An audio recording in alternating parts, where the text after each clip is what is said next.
Welcome to the Ending Sexploitation podcast, where we decode sexual harm and provide you with active solutions. I'm your host, McNamara. Hello, everyone. I'm so excited to dive into a little understood phenomenon today, and that is the topic of sex dolls, all with the incredible help of Caitlin Roper, PhD candidate, campaigns manager at Collective Shout. Thanks so much for joining us, Caitlin. Yeah, thanks so much for the invitation, Haley. It's really nice to actually sort of meet in person. We've been emailing, collaborating on different things, but it's nice to actually see you. It is. No, I just retweet you all the time, so it's nice to take our relationship into the next gear, the podcast gear. Sure. Before we start, could you maybe explain a little bit about your work? Sure. So I work with Collective Shout for a world free of sexploitation. For those who aren't familiar with our work, we are based in Australia. We're a grassroots campaigning movement against the objectification of women and the sexualization of girls in media, advertising, and popular culture. So I'm campaigns manager with Collective Shout, and we've been going for just over 10 years now. We had our 10th anniversary last year, and we've collaborated on some campaigns with Nkosi and just lots of different things in that space. And I'm also, as Haley said, I'm a PhD candidate where I'm studying female-bodied sex dolls and sex robots or robotic dolls. Did you grow up thinking that you would get into this kind of work? It's just interesting getting a PhD on such a dark topic. Doesn't seem like what little girls dream about. Yeah, this was not in my plan. Someone actually asked me today how I got here, and I said I couldn't even answer that question. But it definitely is one of those topics that's quite intense and potentially quite upsetting. So it's one of those things people will say, oh, you're doing a PhD, that's great. What are you studying? What's your topic? And I'll kind of just size them up. Can they handle this? Or should I just say sociology and leave it? Yeah. No kidding. This sex dolls topic, I remember first really hearing about sex dolls from it was the 2007 movie Lars and the Real Girl. I don't know if you ever saw that, but it seemed to really put sex dolls on the map. I mean, I know they were a thing before that, but starring Ryan Gosling, it was about this very shy, kind of socially challenged guy who had a lot of empathy for. And it was really more about him trying to have relationships with real people and struggling with that. And they really avoided any salacious scenes regarding the sex dolls. But I guess that's when it first really came to my mind. How long have sex dolls really been a thing? This is a more recent phenomenon? It is. Well, in terms of the sex dolls we're seeing now, which are not like blow up dolls, they're really lifelike, they're pornified. But yeah, I think you're right. I think that movie really started to bring it out into the mainstream, and the sex doll manufacturer Real Doll, who's one of the major manufacturers of these dolls, they were the ones who were consulted throughout that movie, and I believe they provided the doll. It was a Real Doll. And they said that after the movie was released, their website crashed because they just got so many hits. So that was really instrumental, I think, in starting to bring this out into the mainstream. Wow. How mainstream do you think it is now? Like, do you have to go to seedy parts of town to buy one? Well, I think it's mainstream enough that sex dolls and sex robots are featured in TV shows, films, documentaries, music videos, pornography, and they're being sold on major global platforms. But in my research, I have been into a few adult stores just to see what is actually available and been really surprised that they do have some. I sort of thought, surely that would be something, a bit of a niche item you'd have to order, but they have some, and I was quite surprised by that. Wow. I know when we've done some research on our Dirty Dozen list, and that Collective Shout has also done campaigning around the fact that, you can find these kinds of things on Amazon, or at least up until recently, Amazon, like the Wish shopping app as well. And you've done some campaigning on that, right? That's right. I think it was 2017, 2018 that we campaigned against Wish, and we got them to pull the products from their site. But it seems as though they've come back again, and it's one of those things we have to really stay on top of and say, hey, they're back. You need to take action here. But we also had a campaign last year, a successful campaign against Alibaba, which is a major global online platform. It's sort of like the Chinese Amazon. And we called on them to remove these products, and they did. And we're now in discussions with them about how we could possibly implement some sort of code of ethics that these online platforms abide by. So that's positive. I think a lot of online platforms struggle with this, or with removing and staying on top of removing these items from their platform. But that said, I mean, it's not our responsibility. It's not Collective Shout or Encozy or anyone else's responsibility to moderate these, multi-billion-dollar platforms. Like, you think they could dedicate the resources to do that? Yeah, you'd think it. I feel like it can't be that hard. Maybe I'm a novice at, the intricacies of a retail website, but it seems like they're able to keep other things off of their platform that they are committed to not wanting. So it's interesting that they keep trickling back in.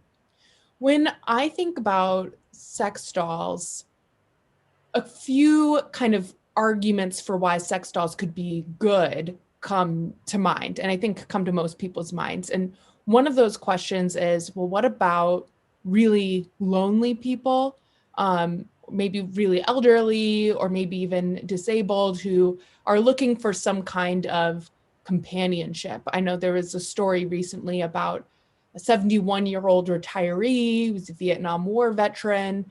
His wife had died a few years ago from cancer and felt very isolated. So he decided to purchase a sex doll and said that he felt some comfort from this object. I guess, what would your response be to this idea that, well, maybe lonely people should be able to have access to sex dolls? That's certainly the popular narrative around these items. Oh, but people are lonely, we should just let them have them. It's very much from that kind of perspective. And the argument is being made a lot of the time by academics for all these things that you've listed. People are lonely, people who are grieving the death of a loved one, intimate partner, or who can't form relationships on their own, or they're elderly, or physically or mentally disabled. All of these things, there's so many reasons, so many things they pull out as, but what about this? What about this? These dolls could be a solution to all of these issues. But there's a few things there. And the first is that when they talk about people, that these could be a solution to people being lonely. It's not people, it's a selection of people, and it's male people that we're talking about. So what that effectively does is it makes this a gender neutral phenomenon when it's really highly gendered. It's like the prostitution industry. It's overwhelmingly female bodied dolls and a market of 90% plus male buyers. So this way that they try and kind of make it gender neutral, it means that we're not really seeing what's going on. So that's the first thing. Then the second thing is that this idea that sex dolls and robots could be a cure for loneliness. First of all, that's kind of a nonsensical idea that if you own an object, you'll be less lonely. Like, really, can't we do better than that? And then the next thing about that is, if objects, these are objects, they're pieces of silicone in the shape of women. And the idea that we could have a relationship with an object, there's no relationship, there's no mutuality. It's not a woman, but it's being used as a stand-in for a woman. And we can only accept that a piece of silicone can be a stand-in for a woman if we think women are objects. That's the only way that a piece of silicone can be interchangeable with a human being, because we think women are objects as well.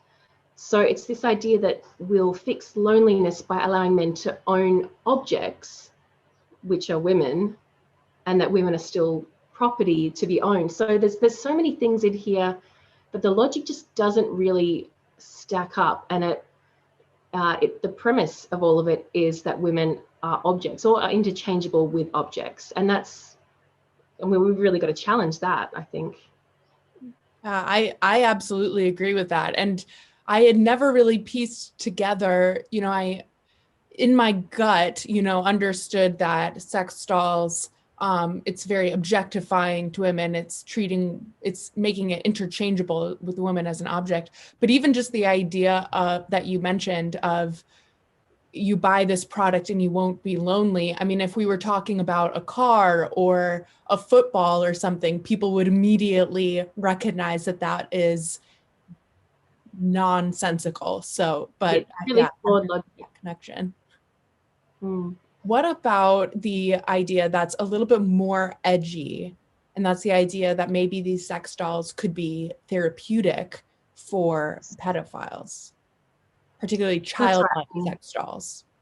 Yeah, and that's an argument we hear quite a bit, that men who, if they have child sex abuse dolls to simulate rape and abuse on, then they won't have to abuse living children. But again, that's just a completely fundamentally flawed argument, because what that's actually doing is it's reinforcing, it's an extension of men's abuse of children. It's another way they can abuse children. I spoke at an event a couple of weeks ago that you were at, and I spoke about all the ways that men who own sex dolls, so child sex abuse dolls, so when they have been arrested for importing them or possessing them, police also typically they find other child sexual abuse material in their homes. So it's not like this one or the other kind of thing that people claim it is. It's these men are already sexually offending against children in different ways most of the time. So this idea that they would do that instead of it doesn't make sense, and it's not borne out in the reality. And what it actually does when you make sex dolls modeled on the bodies of children, it legitimizes and normalizes this idea that children can be used for adult sexual gratification. So it legitimizes and normalizes children as sexual objects and the sexual use and abuse of children. And so this idea that this is helpful, really we're going backwards. You'd think what we want to be doing is, when it comes to pedophiles or men who have these sexual desires for children, is to be challenging that, encouraging them to engage in healthier practices and relationships, and not just saying, okay, well, you want this, you have to have it. Like it's a ridiculous notion, I think. Yeah, I mean, I absolutely agree with you. And I think it's also, I remember there's this kind of trite phrase, but it's the idea of neurons that fire together, wire together. And that's something that's always stuck out to me, which is I feel like you shouldn't be able to practice abusing a child and then that makes it less likely that you would abuse a child. It seems like it would have an escalating or a reaffirming, like you said, effect. The risk is just very great. And what we're hearing from the advocates of child sex abuse dolls is that we just need to do the research. What does that look like? I don't know how that's possible. I don't know how to do that in an ethical way. And I just think the risk is too great just so men can have sex in the specific way they want to have it, that we put children at risk. Like, it's just who's crazy. Making these? I mean, because basically the entire premise of, this question is that there are child-like sex dolls, or I like the term you used, child sex abuse dolls, that are being produced and sold. How is that legal? I mean, I know different countries have different laws, but that's just wild to think about. Sure. So they tend to be coming out of China and Japan, from what I've seen. I do know of one company in Japan called Trottler, where the man who makes them is actually a self-identified pedophile. So he argues that he's doing a public service, that he's making these dolls so that men will use those instead of real children. And that's the argument that we hear all the time. Yeah. So you're based in Australia. Are child sex abuse dolls legal there? In Australia, no. We've got a few states which have taken action to criminalise child sex abuse dolls, but also we had federal legislation passed, I think in 2019, which makes it illegal to possess, import, advertise for, solicit, all of those things, child sex abuse dolls. So that's part of our ending child sexual exploitation legislation. So I know there are some countries that have also taken steps to criminalize child sex abuse dolls. And I believe there's a few states in the US, but other countries are just using existing obscenity laws, I believe, to when they come into the airport, they regard them as obscene items. So they're still illegal, but there's not specific legislation for them. Yeah. I know in the US there's a bill called the Creeper Act that's kind of in limbo. I mean, anyone who's listening, call your representatives and tell them to promote this bill that would outright outlaw child sex abuse dolls. But in the US, a lot of arguments come up against that, saying that it's free speech, that this is a free speech issue. What's your perspective on that? I think even the idea that pornography is speech, when it what it really is it's acts, it's real acts being done. So when a woman in pornography is choked, for example, on film, that's because a real woman is being choked. So this idea that pornography or child sex abuse dolls or sex dolls they come under the category of free speech or freedom of expression or sexual expression. It's a really strange concept when it comes to child sex abuse dolls. When men are using these, it's not speech, it's not fantasy, it's an act in the world. They have gone from, maybe viewing child exploitation material to now the next step, which is an escalation into action. So they've now gone from viewing to a behavior. So they've purchased a child sex abuse doll, and now they've started acting out on a child sex abuse doll. So the idea that this is speech, I just feel like it's really quite flawed. And if it is speech, we have to ask, whose speech are we hearing? Whose voices are we hearing?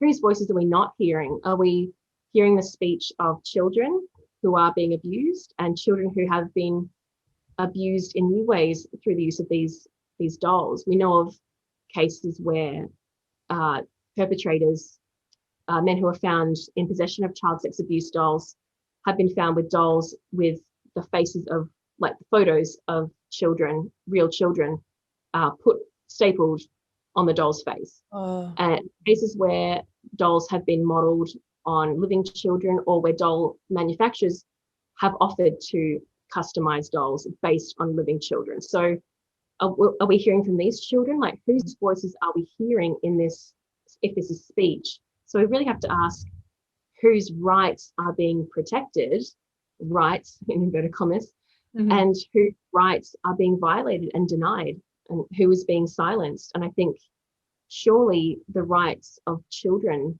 need to take precedence over this supposed right of men to simulate sexual abuse on a childlike doll.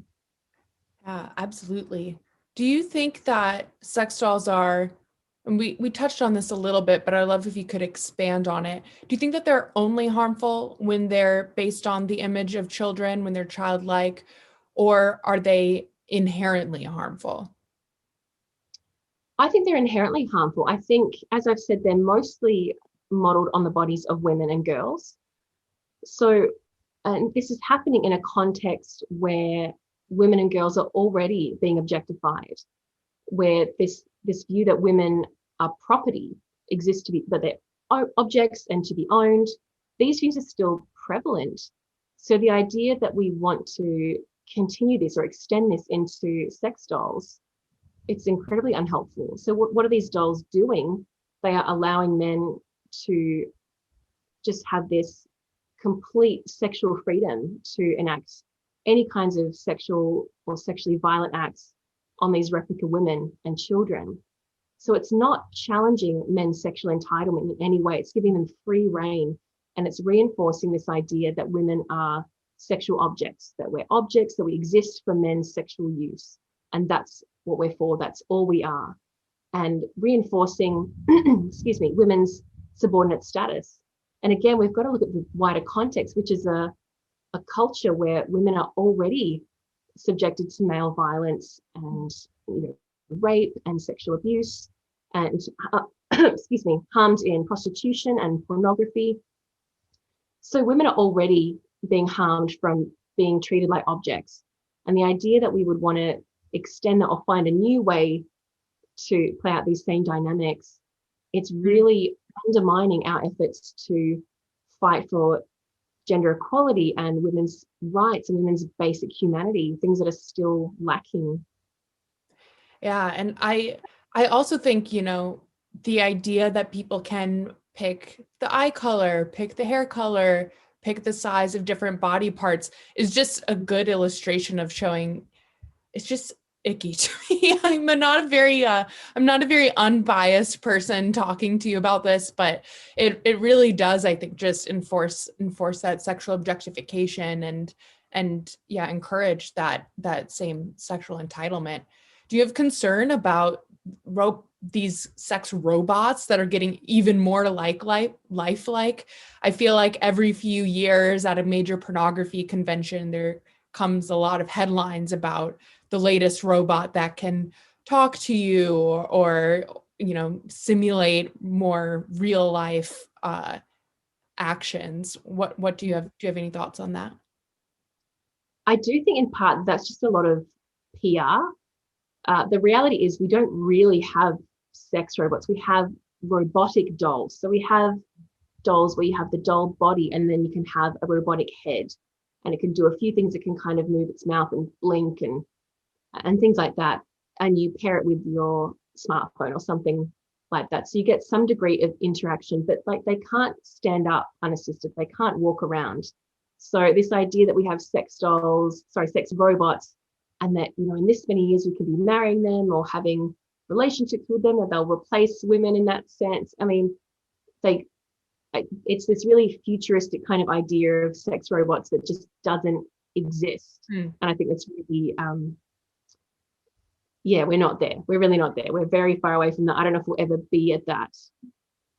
Yeah, I mean, I hope we never get to that. I know I've had some concerns about maybe the pairing of virtual reality with sex dolls, but still, that isn't this kind of vision of, falling in love with a robot that you would maybe see in some movies.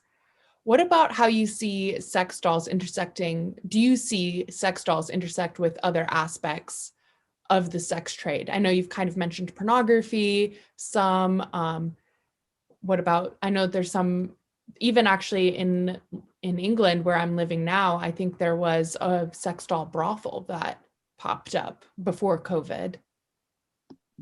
Yeah, there are sex doll brothels in a number of countries around the world now. I think in Madrid, there's one that has a sex dungeon. And in the Czech Republic, they have some sort of virtual reality option. So this is definitely a thing. And again, it's an extension of the sex trade. And the other thing is, even without the sex doll brothels, there's very much a prostitution-like dynamic in the sex doll, sex owner relationship. I use the term relationship loosely. It's like replicating the sex buyer and prostituted woman dynamic. And men, as they discuss their sex dolls that they own, they are quite open with some of the reasons that they buy the female-bodied sex dolls, and they're often very similar to the reasons men cite for paying to sexually exploit women in prostitution.